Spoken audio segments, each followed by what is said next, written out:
प्राण तक news channel में आप सभी दर्शकों को नमस्कार। साथियों, आज भारत देश के अंदर बड़ी विकट समस्या पैदा हो रही है। इसका एक ही कारण है कि भारत का संविधान को लागू करने वाले इस देश के शासन सत्ता पर काबिज होने चाहिए, लेकिन आज जो लोग संविधान को न मानने वालों लोगों का राज है।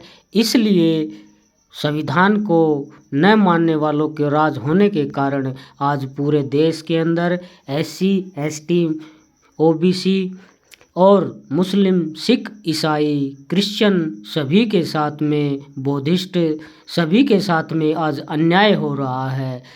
तो भारत देश की जनता को इसके ऊपर विशेष मंथन करना चाहिए और अपने समाज के अंदर प्रचार करना चाहिए कि जहाँ पर भी कोई धार्मिक षड्यंत्र के तहत कोई उन्माद किया जाता है, उससे बचे और भारत की एकता और अखंडता को बनाए रखे।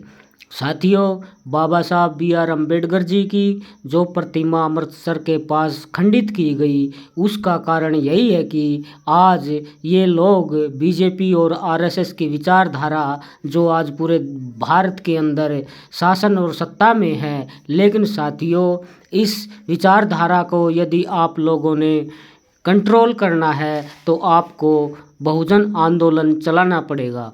ये जो BR अम्बेडकर की प्रतिमा को खंडित करने का जो कार्य किया गया है, ये RSS और BJP की एक सोची समझी रणनीति के तहत हो सकता है, क्योंकि भारत आज देश का किसान परेशान है, आंदोलन पर आंदोलन हो रहे हैं। लेकिन साथियों, किसानों की आवाज़ को भी इन लोगों ने दबा दिया है।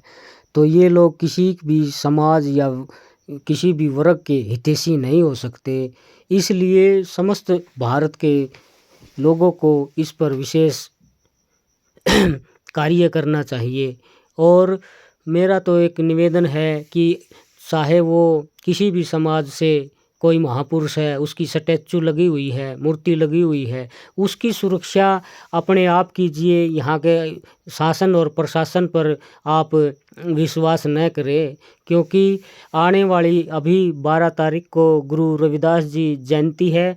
उस जयंती के अवसर पर ये RSS मनुवादी विचारधारा के लोग कुछ भी हरकत करवा सकते हैं।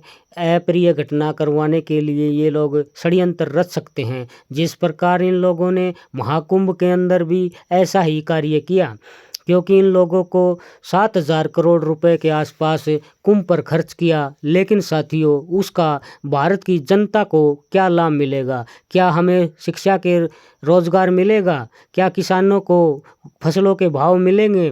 क्या शिक्षित व्यक्तियों को नौकरियां मिलेंगी? क्या स्वास्थ्य हमें मिलेगा? कुछ नहीं मिलने वाला। तो सभी साथियों से निवेदन है कि आप इस देश के अंदर अभी जो हालात है, जो धार्मिक भावना को भड़काने के लिए पूरे देश के अंदर इस RSS BJP ने एक षड्यंत्र के तहत आप लोगों के ऊपर एक कब्जा किया हुआ है। और उस कब्जे का सबसे बड़ा कारण है इस देश के अंदर EVM मशीन के द्वारा इस देश की शासन सत्ता पर ये मनुवादी लोग काबिज हो चुके हैं। तो भारत देश की सारी जनता से SC ST OBC, बौद्ध, हिंदू, मुस्लिम, सिख, ईसाई, चाहे वो किसी भी जाति धर्म से हों, इस पर आप लोग विशेष ध्यान रखें। क्योंकि हिंदू जो शब्द है, उसका अर्थ जो आप गूगल पर सर्च करिए, उसका अर्थ आपको वास्तविकता में जानकारी हो जाएगी। तो मेरा सभी मूल निवासियों साथियों से हाथ जोड़ के रिक्वेस्ट है कि धार्मिक उन्माद जहाँ भी आपको लगे कि यहाँ पर कोई अप्रिय घटना हो रही है, उसको आप कंट्रोल करने की कोशिश करें। सभी साथियों को जय भीम, जय भारत, जय छोटू राम, जय संविधान।